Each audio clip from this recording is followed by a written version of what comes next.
Damn it. Okay. I'm the millstone around your neck, buddy. It's not just that. We've got a lot of cool ideas for stuff coming down the pike. And we're excited about that. We're going to continue to add more value, and we want to keep it at $1 a month.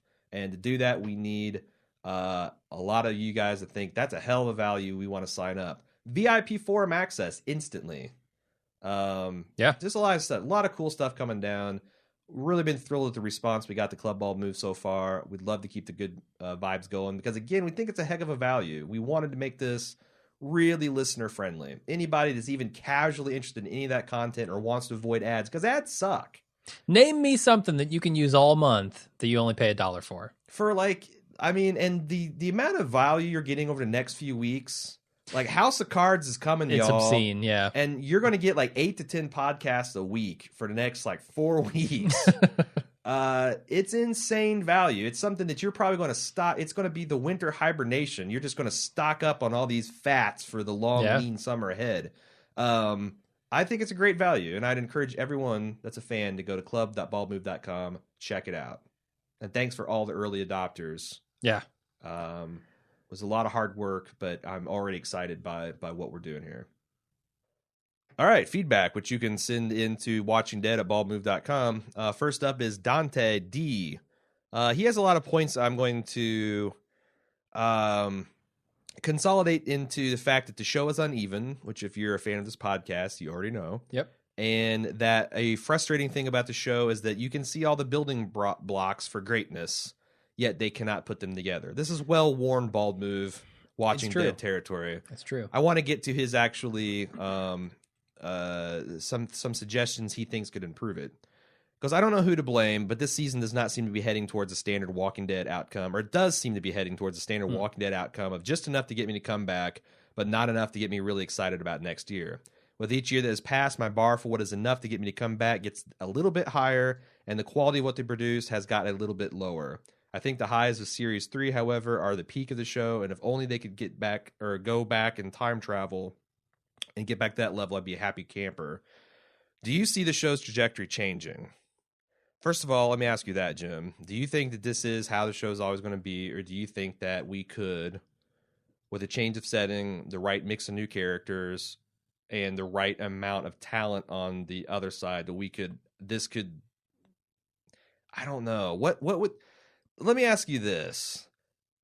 Is there any show in television history where you can think of in season 5 it took a miraculous step up in quality? I can't think of a single one. Like, I hear the final season of S.H.I.E.L.D. Deep Space Nine. Ooh, that's a good Deep Space comparison. Nine. When they went into the war. I mean, Deep Space Nine was never terrible, but the Dominion War made that series. It did, for me anyway. Yeah. I mean, even Star Trek: The Next Generation, like it starts out really, really bad. Is where it kind of comes into its own, like so. Like, I'm Locutus Borg, that type shit. There are exceptions to that. But rule. They seem to only be around in the Star Trek universe. Or could this be that we're massive Trek nerds, and that's what we're aware of? So here's my thing. We kind of talked about giving Gimple some grace period, because he was saddled with the terrible governor and the terrible prison sequence. Could it be argued that this is an extended hangover from the group in a situation and the point of the point in they were in the story, and that it might have taken him, maybe he took longer than we'd hoped, but it's taken him a lot longer to get all the storylines and all the characters where he needs them to be and where he wants them to be to execute in the next phase? Could it be that this is the Deep Space Nine, where the back half of this season we start seeing that, oh, this is a show that could sustain broad interest indefinitely? That would surprise me. Really? I don't think they've shown the regard for the attention to the details and the plot that really hooks me as a viewer. Yeah. I mean, I know they hook a lot of people with kind of just the soap opera-y type stuff. Right. And somehow they've really attached people to these characters, which I feel are mostly weak. I just don't think they are on that level with the current staff they have. And now I'm not saying that necessarily about Gimple. I think he's doing a lot of really interesting things. I feel like the tone of the universe is pretty good. Mm-hmm. Like, just constantly shitting on these people, and they're adapting in ways that seem fair, Sure, and seem realistic. But things like the flipping of the van and just like the poor execution on them leaving the church in Terminus and Noah's limp, and like I just don't see them paying attention to those things. Yeah, and that scares me. That gives me no confidence in their ability to really execute on a high level. The other thing is I wish I knew who had the final say on matters, because I actually trust Gimple. I think Gimple's inexperienced, and he's been thrust into a situation he couldn't possibly been professionally prepared for. Sure, yeah. But you can learn on the job. Like, that's something, like, I'm a big fan of Bill Simmons, and he's got the whole, you got to get your reps. And, you can get them one way or another, but you get better at something, or as Adventure Time, Jake says, the first step of being kind of good at something is to suck at something. However, I don't have any confidence about Robert Kirkman, and we've talked a lot about this in the spoiler section of recent, about how I don't know what he thinks about this show and what he feels like is a duty to fans, or what he does to get his jollies. But I don't have any confidence in that man executing a good television show. And if he has final say over everything and everyone else is just kind of yes-manning him, then I don't know that this can ever get better. Sure. I mean, he's a complete rookie to television. And he seems like the kind of egomaniac that just is always going to be right and everybody else is going to be wrong. And he's got the most popular comic book and the most popular television show. So what the fuck are you going to tell him? Sure. And on some level, he's not wrong. On some level, when 17 million people are tuning in for your premieres, sure, he's not wrong. Yep. But that just doesn't do it for me. Yeah. I expect better. I don't expect it from every show. I watch some shitty television. Sure. But not when you pretend to be something that you are not. We actually have a couple of... Dante was not done. He says, another criticism he has is the group lacks definition. He says, what would be interesting is to see a group bring out its really strong characters and begin to build some kind of group dynamic. At the moment, I don't, and I think this is a fair criticism, I don't really know what the different roles are. They're basically just a group of non-entities where Rick is sort of the leader and Daryl is sort of their quote-unquote tracker, but even that characterization is growing weaker. This is what I want to see. Rick, reassert himself as the leader, but instead of a dictatorship, show that he has learned from Herschel and can canvass people's opinions, develop consensus, and lead the group both through the decision-making and after it. Being a leader is dictating what to do, but is often helping people come to a decision and executing it. The process is important. Daryl, redevelop into one of Rick's right-hand men and not be a moody teenager, show that he can teach Carl and Carol his skills and become the moral compass and develop a better understanding of himself. Not a natural leader, but someone the group can look up to. Daryl's got some shit to deal with, though. Before he can blossom into the true right-hand man that he needs to be, he's got to deal with it. No, I mean, there's whole fascinating subplots of, like, what does Daryl and Michonne look like in peacetime? Like, if we can't get a breather in a safe area, what do they do? Daryl's just covered in cigarette burns. Covered. Speaking of Carol, he says, I want to define her role as the badass and second command behind Rick. She can make the tough decisions, but should by this point be respected enough to lead. Glenn, please go back to being Glenn in Series 1. He was part tactician, part strategist. He could help the group plan what to do to execute their decisions, the kind of guy you want when planning your attack in a game of Civilization. Having him contribute to the group in any meaningful way would be a start, but he was at his finest as someone who is good with logistics and planning. Mm-hmm. You get these four right in your leading cast, and the rest will fall into place as supporting members of the team. At the moment, they are just nondescript, desperate bunches that I'm not any longer emotionally connected with. It's like it's the difference between playing on a public server and playing in a professional gaming match, right? And I'm not trying to draw any parallels with Glenn. If you got a but people are working together, they all have roles, they know what they are, and they're executing. Whereas you got a bunch of dumb fucks just running around trying to shoot people. Sure.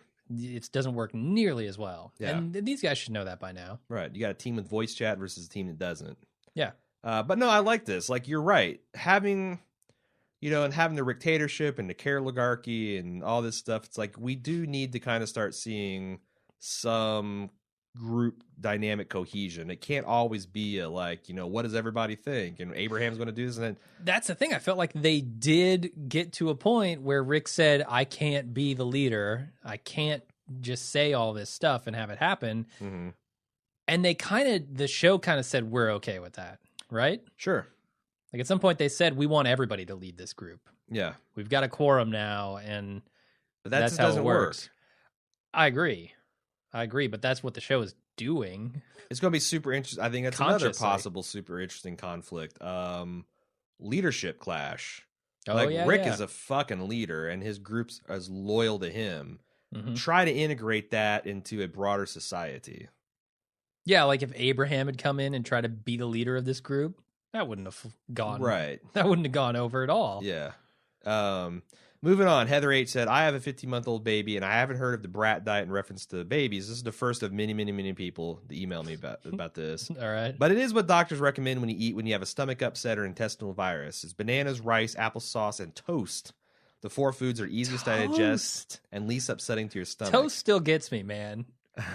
You're going to feed babies with no teeth toast?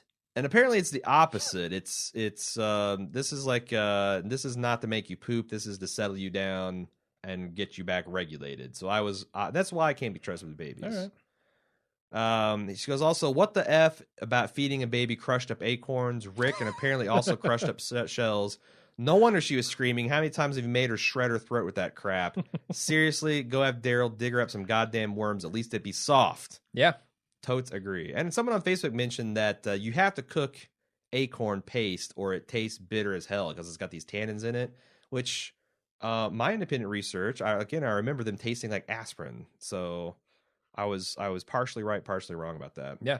Lucy from Des Moines. WT the actual F. I'm not a comic reader, but I don't avoid spoilers. So I want to know, is Abraham supposed to be the quote-unquote one?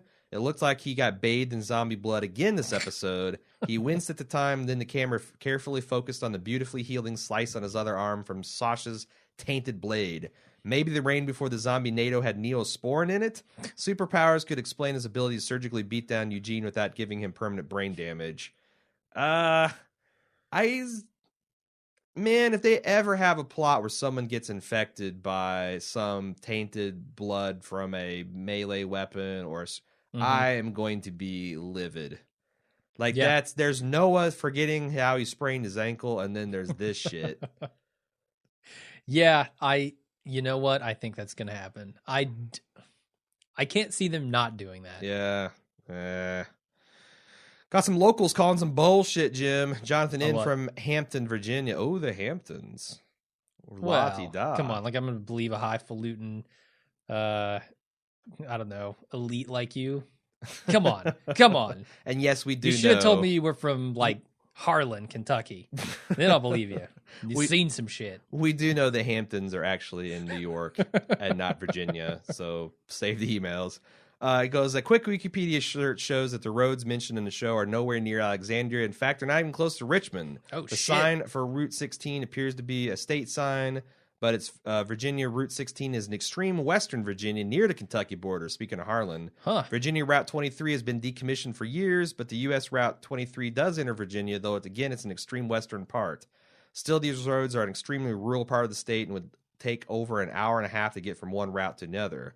I'm not sure if we're supposed to believe that these routes are accurate and Aaron is scouting for groups this far away from Alexandria. If so, then the scene with Noah trying to find his old group near Richmond doesn't make any sense. The only other explanation seems to be the producers didn't really go for accuracy and hope most viewers wouldn't look that too closely. I think that's it. I want to go right into Michael K., who is another Virginia native. He said, unless they went around Alexandria, there is no way they would see Washington Monument. And you can see this on a map. They would have to drive past and turn around. Even if they did drive around and see that monument, there's no mountains or country landscape anywhere near there to get the scene that they shot. The entire area in Northern Virginia is one huge-ass city after another, especially around Alexandria. That kind of bugs me.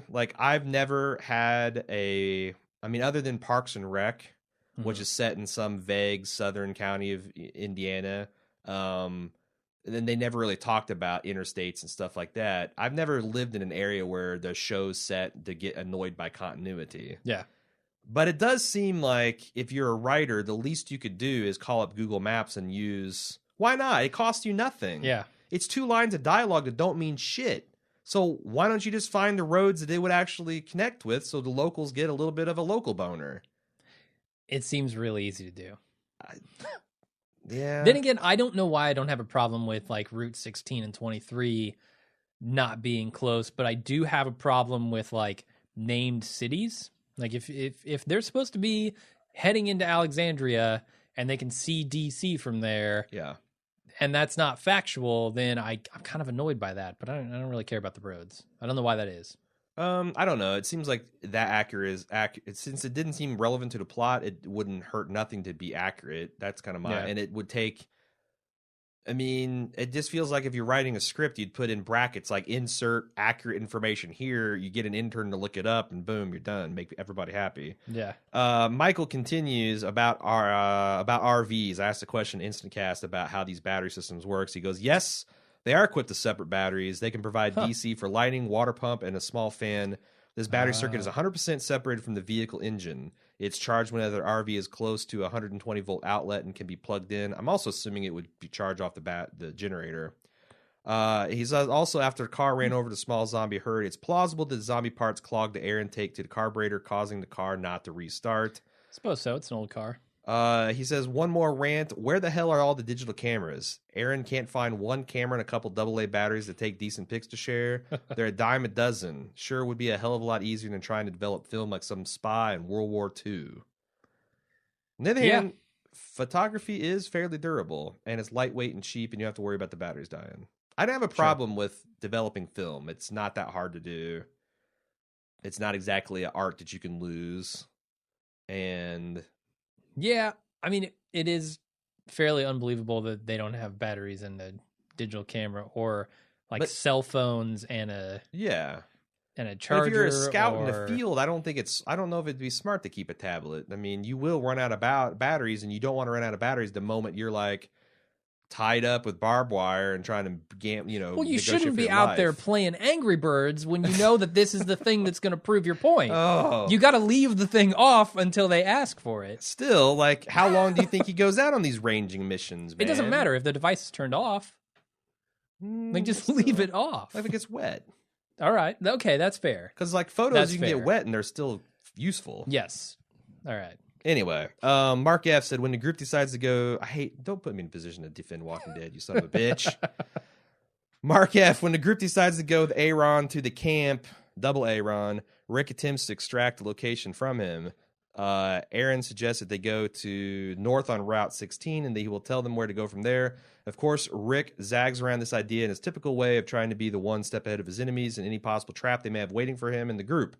So Rick tells Aaron they will be taking Route 23 instead. Aaron pleads with Rick. It's really weird to say my name this much. Yeah. It's very rarely I appear in fiction. Aaron pleads with Rick to take Route 16 because we've cleared 16. Is it safer and faster? Okay, how does one clear miles upon miles of highway? We talked about this. Yeah. I just wanted to get... yeah, basically, I guess we did. I just wanted to get the fact that someone had an objection to that. Okay. And also, I forgot we talked about it. So there you go. I feel like that is entirely a traffic jam, not so much as zombies, although I don't find it implausible that you could fairly keep a major thoroughfare fairly clear of zombies. Yeah. Moving on, Ryan T. He totally disagrees with our take. He said, Distance was not a slow, nor was it a filler episode. They accomplished major plot development in 43 minutes, and they did something never do. They introduced a new obstacle, and they got there in one episode, even with Rick questioning it and making everyone jump through hoops. Also, while they're getting to the conclusion that they had fleshed out Aaron's character and showcased the development of Michonne, Maggie, and Glenn. Think back to season 3, Michonne would have just kind of had angry eyebrows, and then the group would stare at each other, waiting for someone to say something. Yeah... I guess. I'm not going to argue too much with it. I think just the redundancy of trying to convince Rick started to wear on me a little bit. And I just don't think it worked. It never made me doubt Aaron or his motives, and it just started making Rick look like a peeve. And also, I don't know, there's a lot of stuff I'll talk about in the spoiler section where I was a little personally let down, but neither here nor there. You guys spoke about the RV not being behind the car anymore and how it's bullshit. Let's break it down. Glenn wasn't watching the road and drove into a swarm of zombies. He kept driving for over a minute. Oh, come on. He didn't drive for a minute. Yeah. Driving for a minute, he would be more than a mile down the road from them. I don't buy that. Yeah, like I felt like in TV time, it's like seconds. 15, 20 seconds. Yeah. Sure. Through the cracks in the blood, you could see zombies were all over the side of the road and the road itself. The RV, however, would have saw this and stopped. They already established a backup plan and quickly, of course, we did the flare. We talked about that. Where are their headlights? Where are they? Yeah. Yeah, he goes, it's reasonable that in a minute the road would be filled with zombies. It's also reasonable that in a minute the RV would break off and head up to the meetup spot. How fast do you think an RV can turn around on that road? Yes, that's the thing. Are they backing down the road? Yeah, like there is not like an off ramp. No, this is and like it's narrow. This is like a 3 or 4 point turn minimum. Easily. I don't know. Maybe Daryl did his break out the taillights trick. Can't have them fuckers Rick following us. He would have forgot the middle one anyway, so it doesn't matter. Do RVs equipped with the middle light? They apparently have to be. I don't know. Yeah. Also, the car breaking down isn't unreasonable either. Imagine an old car where you have no mechanic or monthly maintenance done to it. Then you drive it through a shit ton of zombies. It's not crazy to think something could happen to it. I buy that. I agree. Yeah. I don't know if it's crazy that something could happen. It's just that they're getting a little too like zombie guts clogging shit. This has happened truck like 4 times in the last, or 2 times in the last 4 episodes. I don't know that, but it's like here again is The Walking Dead. We need this to happen. Let's invent something to happen. And the first thing we invent, let's just run with it rather than let's put our thinking caps on and come up with something that makes good solid sense. Because I agree an old car could break down. I don't agree you can pull some guts off of the dash or the grill and all of a sudden it runs again. It didn't. It started back. Yeah. That's right. They had to continue on foot. Yeah. They busted out of it. And in which case, Aaron busts out of it. Why not have it like break a tie rod or something, or the engine overheat, or flip into a ditch like Lori? Yeah. Have catastrophic Lori or failure. like half the cars on this show. No, that would have been way worse. We would have been complaining about that. Yeah, right. William said, "What dumbass gave Eugene a pistol outside of Alexandria Gates?" Good question. I saw the orange tip on it. It's fine.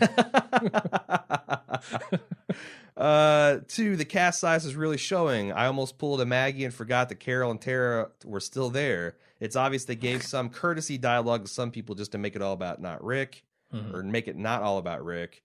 3, I bet they have so much PTSD that they cannot adjust easily, which I think would be a fantastic storyline, but will likely get shoved aside. What do you put the odds on that? You think they're not going to touch on? I think they will. Okay. I think they will. Of the big deal they made about, this kind of turning on you and them mistrusting or distrusting these people, I think they'll go there. 4th point, seriously, Eugene's pistol had better be full of hot sauce to squirt relentlessly. I agree. You gave him a gun once, and he disabled your only functional vehicle. Yep. He's a lunatic. Pete B. from New Jersey. Call me a romantic or a wishful thinker. You're a romantic and a wishful thinker, Pete. But I have long struggled with the lack of hope that constantly exists in the zombie apocalypse. Going back to season 1 where the gang was so hopeful that the journey to the CDC would provide some solution really worked on so many levels. And then when we get kicked in the nuts by the fact that there was none, for me, it really was the most bittersweet episode or moment of the series. That moment created a crossroads for us as a viewer that we now choose to carry on in this hopeless world or bail the fuck out and pray for Breaking Bad spinoff. Now, well, we got one. Now, with the potential of safety with Alexandria looming, I thought the show did a great job of keeping it real with how Rick would react to Double A Ron. Fuck yeah, he's going to kick the shit out of some dude who's been spying on him for days or maybe weeks. Anything less than I would call bullshit. The contrasting feelings and emotions between the group and especially Michonne really works for me. I guess he's right. I guess showing them the photos was, that warrants a punch in the face. We need this, and he says the group needs hope, and Rick has forgotten what hope looks like, so he's obviously the last one to get on board. Adjusting this potential safe haven is going to be very interesting to watch down the road, to say the least. I totally agree. I think this show does need a shot in the hope arm, or shot of hope in the arm.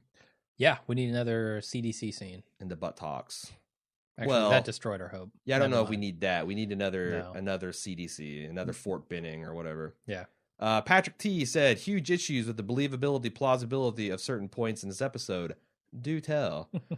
The way Eric and Aaron were written, do we really believe that these two effeminate guys who apparently deal with quote-unquote roamers by hiding in the bushes until they are gone could drive 60 miles on their own to Rick's group, presumably pre-identified by someone else, through Walker and Marauder-infested country on a precarious mission to persuade the group to join them? Man, watch The Wire. Omar is a badass gay dude. Just because you're gay does not mean you're not a badass. And he rolls with very effeminate dudes. Like, he has a certain type of guy with luscious lips. That's true, yeah. And a rockin' ass who who dresses sometimes flamboyantly, and they are both gangsters and they're badass. Yep. Like, I think that it's possible to do both, to be a little femmy and to kick zombie ass. Also consider that this route is clear, as they say. Sure. Right? Route 16, good. But good I'm not taking anything away from Aaron's ability. I mean, no, I'm not either. He was kicking zombie ass with two arms, literally kicking zombie ass with two arms tied behind his back. Sure. So I do give you the point that it was clumsy, the exposition given to Eric for how he was injured and subsequently rescued. Yes. Yeah. Mm-hmm. I don't know. I can't decipher the rust bucket mystery. 3, the freaking applesauce sequence. Increasingly, I think the AMC has analyzed the enormous fan base and thinks that realism and issues are, and these issues are of little importance to the fans because, God damn it, those millions will watch anyway. Yep. Can't argue with that. I think he's right. Preaching to the choir on that one. Frackin' T, I got a strong Captain Kirk vibe from Rick in this episode. Whoa, boy. On what level? Star Trek VI was made just after Cold War ended and about the Federation and Klingons. This is strained, but I love it. Klingons finally making peace after decades of war. Kirk's big struggle and that of the Klingon counterpoint was letting go of hate. Is it better to die in battle or to live long enough that you have to sit for dinner with your sworn enemy? What does a warrior do in peacetime, and how can he not feel useless?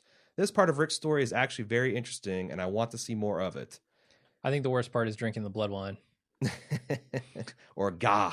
It's served best live. Yeah. Oof. It would be an ironic twist if Alexander turned out to be like the Lego movie where everything is awesome and Rick's gang fucked it up with distrust and violent outbursts. That's what I'm saying. They go in as a virus and just destroy this community from the inside out. Yeah.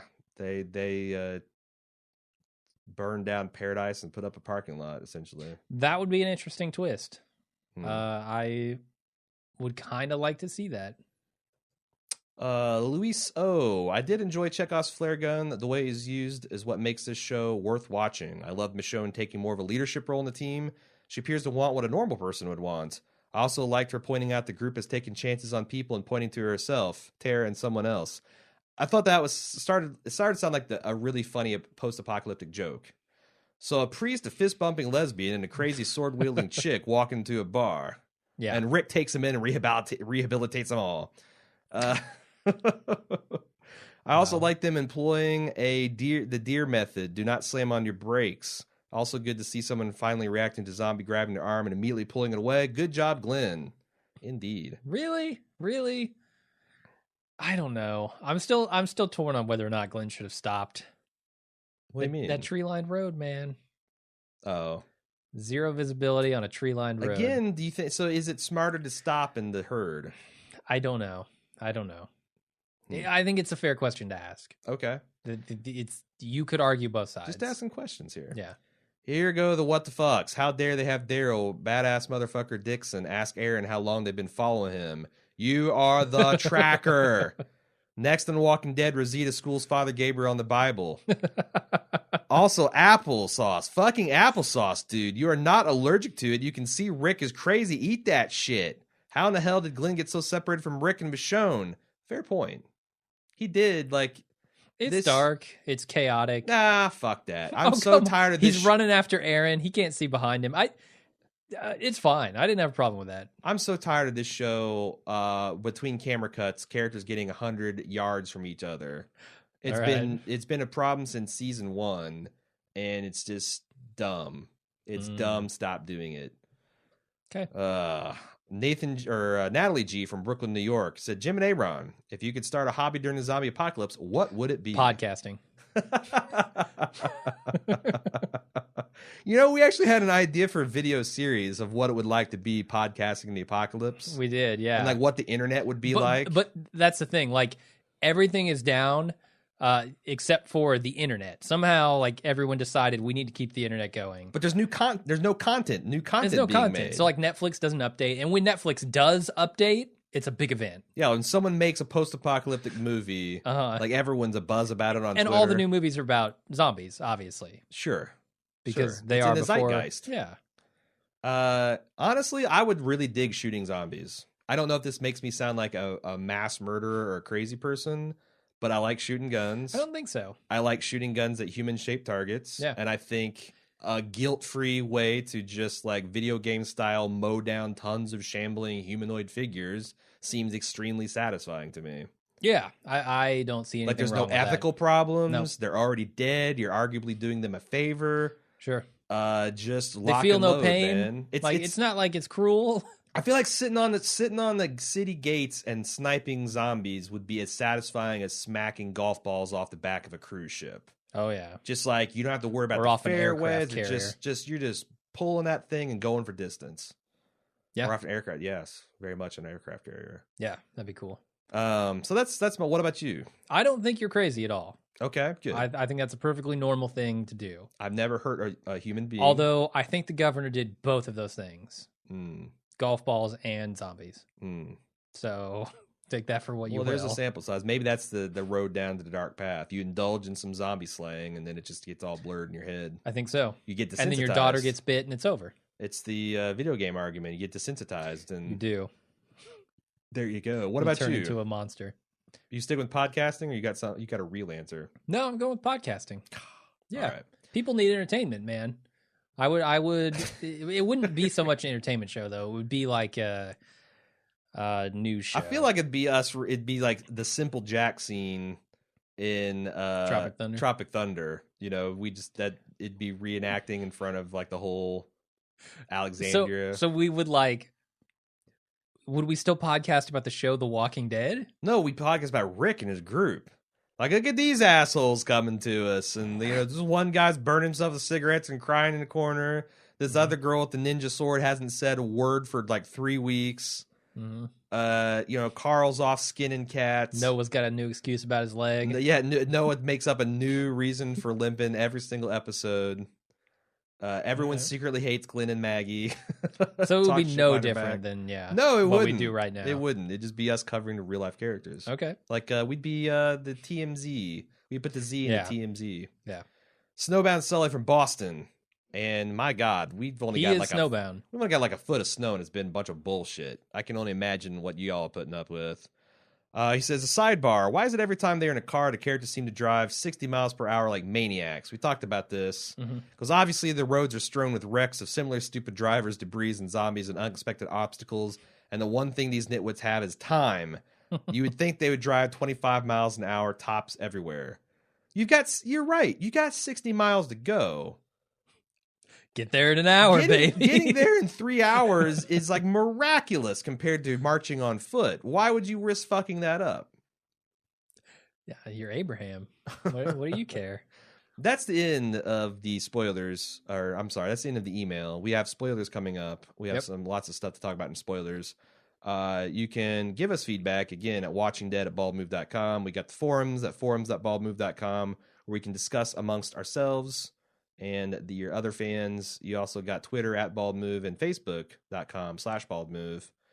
You got anything else to say before we wrap this thing up? Nope, that's it. All right, man. Thanks, everybody. We'll see you next week right after the show. Till then, I'm Jim. And I'm Aaron. See ya.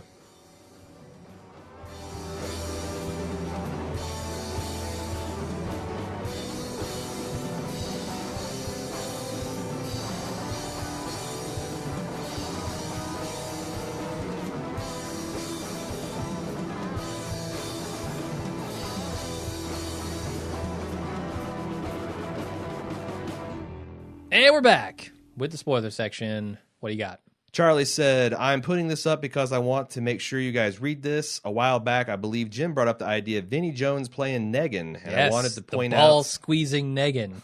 I want to point out that Mr. Jones has a small recurring role in the last several episodes of Arrow as a big bad. I know it is now. I now think it's an actual possibility that if he's offered a role, he might take it, seeing as he's doing TV. And Walking Dead is definitely, or I'd say in parenthetically, arguably, a step up from Arrow. Anyway, just want to hear your thoughts on this. It's definitely a step up from Arrow. I'd be a lot more excited about this had it not been for Kirkman getting on Hardwick's show and being like, "Herder, Negan, baseball bat." Like, yeah.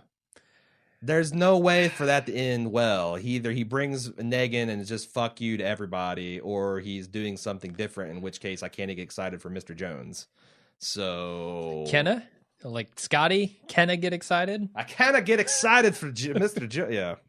I don't know. I'd be happy to see Vinnie Jones playing that character. I would. The wind is out of my Negan sails, man. Yeah. Like, it's going to be annoying if he comes up at this point because I'll be mad at Kirkman.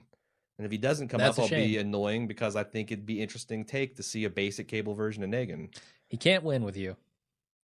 No, he could. He could just keep his fucking mouth shut and show some basic respect for the fans. I don't think that's hard, but, maybe Well, it's too late for that, so... Chad H. said, now the group is finally in Alexandria. Do you think we could get a Negan camo on the season finale? If they do, I don't think the actor needs to be shown, but instead a man can walk into a room. We only see his feet. Then we see him lower the bat, Lucille next to him in season 5. It wouldn't be the first time they did something like that since Michonne was seen at the end of season 2, but we didn't actually see her face, but the weapon was shown so fans would know who she was. What do you think? Yeah, does that work for TV only viewers? I think so. Like, see some dude in like big leather boots walk up, and then you see like everybody's on their knees in front of him, and then you see like him put this baseball bat that's wrapped in barbed wire and like stained in blood. I mean, it works in the exact same way that Michonne's reveal at the end of season 2 works. Like, what the fuck? And it puts you, especially since Negan gets built up a bit before you finally meet him. So if they build him up as this kind of mythical warlord that everyone, has to do homage to, and Rick is like super confident about being able to handle him, and then it turns out that Rick is way too overconfident, and this is the end scene, sure, it'd work for me. But on the other hand, again, it's like I keep saying about this Negan stuff. It's like I'm all butthurt about Kirkman. That might work.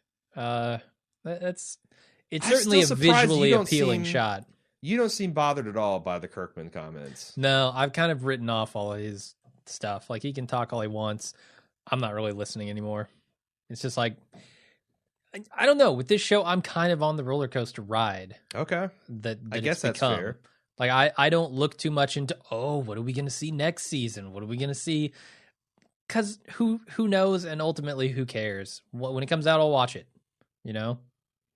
It's more of a ride to me than just a journey. I don't know. Maybe I'm the one that's got the questionable motives because I really don't care about spoilers. I really don't. I mean, I do this as a courtesy for people that are sensitive to spoilers, but with rare exception, like unless something's just shitty, it's hard to ruin my enjoyment of something by being, spoiled. Like just knowing something's happening. Like reading a detailed synopsis can take some of the enjoyment out because there's no pleasure in seeing how it all unfolds. But just knowing like Negan's coming in and gonna beat Glenn's brains out with the baseball bat obviously wouldn't ruin my enjoyment of seeing how that all happens on I sound like a maniac. I'm enjoying Glenn's brains being beat out, but whatever. No, I get what you're saying. I'm definitely not like that, where I won't spoil this. I know some people haven't seen it. You probably should have by now. Sure. But Red Wedding was spoiled for me. And that reduced my enjoyment of it, certainly. I knew it was going to happen, and I was waiting for it. Yeah, that was the big spoiler for me, and I don't know that it ruined it. Like, I had so much of The Wire. It didn't. I'm not going to say it completely ruined it, but it took away any surprise. It took away an element of that would have been there had I not. You're right. Known because about even it. Going into it and reading it, it was so shocking. I can only imagine. It did rob me of the experience of knowing when something's going to happen. Mm-hmm. Like if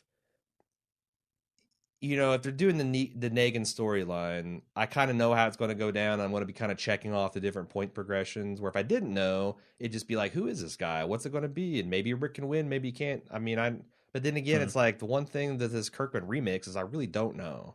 Yeah, I really don't know. That's kind of true. Yeah. And maybe he's really smart in dealing with spoilers in this way, that it's just kind of like, oh, maybe it is, maybe it's not. Who knows? I'm making shit up as I go along. Take that comment. I feel like the better option is not to give any spoilers or Yes. not to make any Keep your comments. mouth You're right. shut. Yeah. But, maybe it's innovative. I don't know. Edwin C. People are really wanting us to get on board with Ezekiel and his goddamn tiger. Oh, his fucking man. All right. I feel like I now have to defend, make the case. I have to defend Ezekiel's character to both of you. Yes, when you first meet him, you're like, what the fuck is wrong with these people? And Rick's group is the same way. Fast forwarding many issues from his arrival on Paige, there's a scene with him and Michonne sparring, and she asks him if he's really crazy and believes in all his kingdom bullshit. He tells her that he does not, and that he uses it as a way to control his community. I took this in two ways. The first is he's using it the same way people use religion in desperate times to control a crowd and fear. The second is he's using it the same way you might play a game with your kids to distract them from something frightening. This way of life disappears after Rick shows up and asserts himself as the new Don of all communities, so I was never that bothered by it. Yeah, I mean, that's the thing. It's like, I'm not shitting on Ezekiel as a character. I'm just saying that Ezekiel showing up at the tiger, proclaiming himself the king of all he surveys, is a what the fuck moment, the same way Michonne showing up with 2 slave zombies and a ninja sword and a black cloak is. Like, Michonne becomes a fantastic character, but she's introduced as a I don't know, a grotesquerie. Yes, but so my big problem with it is tigers are real. Sure. Tigers are fucking crazy. Mm-hmm. Ultimately, they're just giant house cats. Well, look at Siegfried and Roy. A massive temper. They've lived like tigers. 2 people they've lived 60 man years with only 1 incident happening. I get that you can do that. It's just such a shocking thing to see. Like, it's not like these people are traipsing around in the woods with a hungry tiger. These people are in a very controlled environment, having just fed this tiger. It is docile for the most part. Yeah. Like, Ezekiel's roaming around the countryside with a fucking beast. No, I get it. That could turn on him at any moment. And I think that's kind of like... and we know that behavior, whereas the walkers with Michonne, it's like, okay, well, maybe you pull their jaws off in their arms. Sure. They give up. I don't know because it doesn't exist. But I think, to me, that tension was always there with his tiger, that I knew that, he might know that, but the psychological effect of walking around the tiger was worth the rolling the dice that at any time I might piss this thing off, or it might be hungry and decide to take a bite out of me or someone that I care about. Yeah, it was a calculated risk, so I didn't really have a problem with it. You're right. It's definitely shocking but still, it's like, so I just want everyone to know that I'm not shitting on Ezekiel as a character. I'm just saying that, like, when I think that Michonne at the end of season 2, I know for a fact there's at least 2 people I know and I'm friends with that stopped watching Walking Dead because they're like, okay, fuck this shit. And they wouldn't have lasted from the real Darabont transition anyway, because that's like nothing compared to some of the bullshit that happened in season 3, season 4. Yeah. I'm just saying that it wouldn't surprise me if Ezekiel, with his mounted horse knights and his tiger, there's a similar effect, because yes, you do eventually come to realize that maybe some of this stuff makes sense, but it's still going to slap people in the face like a dirty diaper. Yes. Certain types of people that are still clinging, like that's going to be a shark jumping moment. Yeah, just watch. I guarantee. Yeah, no, I get where you're coming from, and it's gonna be shocking for me to see, but I'm sure it will. Like, I'm not gonna give up the show when that happens, and I'll grow into it. Okay, so now he's wanting to talk about the episode here, Edwin. He says, the way they treated Aaron was almost identical to the comics, but I don't remember Rick being so difficult about getting to Alexandria. I feel like the show is going to have a lot of story to tell here with the arrival of Alexandria. It'll be especially fun to see how everyone fits in and has to follow the rules of civilized community. Rick especially has a hard time doing this. For example, he is made the sheriff because of his background, and when he confronts a man for hitting his wife, Rick's thought of justice is to beat the man half to death. would also be fun to see how the group looks at Rick for such acts, as when this happens in the comics, Michonne intervenes and subdues and arrests Rick. They may feel his behavior could affect the rest of them and ostracize him for it. I agree. That's something that's interesting. I do disagree. My memory of the way Rick treated Aaron was a lot more horrific. Like, I thought there was a lot more actual torture and interrogation, and then the group and Rick particularly slowly dawns on him that, oh shit, this is a good dude, and I have been acting like the goddamn governor. Now, I could be wrong. I could have got that in my head canon, like, because it's been a while since I've read that storyline, and I meant to go back and get that, and I didn't. So my problem, or my fault. But I remembered it going down that way, and I thought that was a really cool moment to have our group be perceived as the bad guy. And it was also an interesting moment because Aaron forgave them. Okay. Understanding what it was all like, even though Rick, I don't think, would have. Yeah. So to me, that's why there was a little bit of tone of disappointment in all this, is I thought, once again, they could have been a lot. There's nothing they couldn't have done on basic television that would have made that storyline even better, in my opinion. Instead of Rick just being a recalcitrant asshole, it could have been like, oh, you know, we're not going to be fooled again, and then you find out you're actually right, and you feel like a giant asshole, and you're like, you know, I have screwed up our chance of happiness. He continues for one final paragraph. I was looking through this episode to see if Abraham had any scratch marks on his arm, but I didn't see any. I too was calling bullshit when I thought there actually was. Yeah, he did. Yeah, huge one. I was calling bullshit when I thought I saw him get sliced with a bloody zombie knife, because it's a storyline in the comics, and most definitely it fucking works. It is? Defense I can think of is the majority of the zombie-soaked weapons were really soaked with guts and all kinds of zombie entrails, and most were arrows and bolts that penetrated deep into the body. Yeah, I mean, there's a storyline where Negan gets the bright idea to, like, use these as poison-tipped arrows and crossbow bolts. Oh, I thought you meant that Abraham gets sliced in the arm. No. And then turns. No. And it's a great idea, and it's genuinely shocking, because it's a non-hackneyed way to get the whole, you know, well, we're happy that we've survived this battle and there's some wounded, sure, and then they start turning into zombies and people aren't prepared for it. Yeah. It was a great moment, and they have just effectively made that where it can't happen without me calling bullshit. They shut off cool plot idea. But you know it's still going to happen, right? No. You know they're not going to give a fuck, and they're still going to do it. I'm going to be pissed about it instead of thinking it's a cool idea. I know. And for what? What did her slicing his arm get? She already almost killed Rick and Michonne. Just goddamn. You're visibly angry here. I am. You're fed up. I'm mad at Kirkman. If you want to come on the podcast and have a verbal brawl, let's do it. But until then, I'll just talk shit about you behind your back. One punch. Olivia D. You'll be out.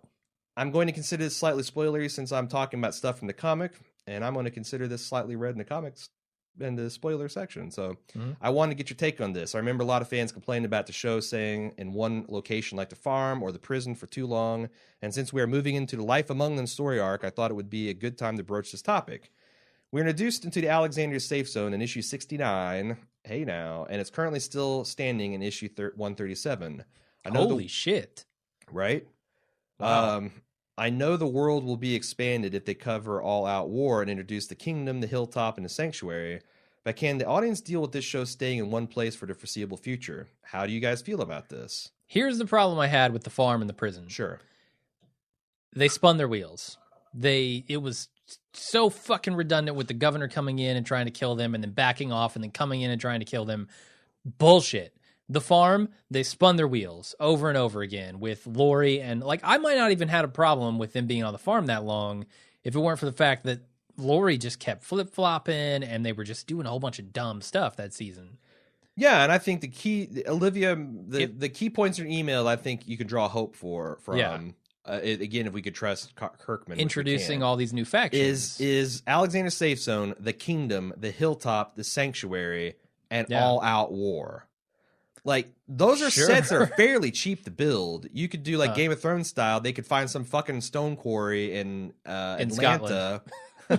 In Atlanta, build all four of those sets in different corners of it, standing year round. So it's a one sunk construction, And it would look awesome and be cool. It'd be simple to film. It's like something they could do easy on the budget.